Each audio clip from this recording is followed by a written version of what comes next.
Divine reading, listening for God in sacred words. In a world filled with noise, notifications, and non-stop motion, many people long for a quieter way to connect with God. Divine reading offers exactly that.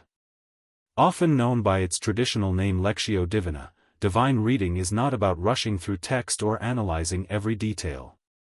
Instead, it is a slow, prayerful way of engaging Scripture so that God's voice can be heard within the heart. Unlike ordinary reading, divine reading invites you to receive the words rather than simply understand them. It is less about information and more about transformation. What is divine reading? Divine reading is a sacred practice rooted in early Christian spirituality, especially within monastic communities influenced by figures like Saint Benedict. Its purpose is simple yet profound: to encounter God personally through Scripture. Rather than approaching the Holy Bible as a textbook, divine reading treats it as a living conversation. The reader comes with openness, humility, and attentiveness, allowing certain words or phrases to gently rise to the surface. This practice assumes that God still speaks today, not always loudly, but often in quiet impressions, insights, and inner peace. The four movements of divine reading. Divine reading traditionally unfolds in four gentle movements. 1. Reading, Lectio. Read a short passage slowly. Pay attention to any word or phrase that stands out. Don't force meaning, simply notice what draws your attention. 2. Meditation, Meditatio. Reflect on the word or phrase that touched you. Ask what it might be saying to your life right now.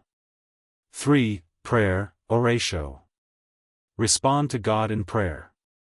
This may be gratitude, confession, questions, or requests. Speak honestly and simply. 4. Contemplation, Contemplatio. Rest quietly in God's presence. There is nothing to analyze here, just be still and receive. Some people also add a fifth step, action, allowing the reading to shape how they live afterward. Why divine reading matters. Divine reading helps move faith from the head to the heart. It teaches patience, deep listening, and spiritual awareness. Over time, practitioners often notice greater inner calm, a deeper sense of God's nearness, clearer spiritual direction, increased compassion for others, stronger alignment between faith and daily life. Most importantly, it nurtures relationship rather than routine. How to begin your own practice. You don't need special training or long hours. Even 10 to 15 minutes a day can be meaningful. Try this simple approach. Find a quiet place. Take a few slow breaths. Read a short scripture passage. Follow the four movements at your own pace. End with gratitude. Consistency matters more than perfection.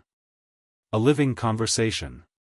Divine reading reminds us that Scripture is not merely ancient text, it is living truth. Each time you return to it with an open heart, you may discover something new, not only about God, but about yourself. In divine reading, we learn that God's voice is often gentle, and His guidance often comes in stillness. When we slow down enough to listen, sacred words become sacred encounters.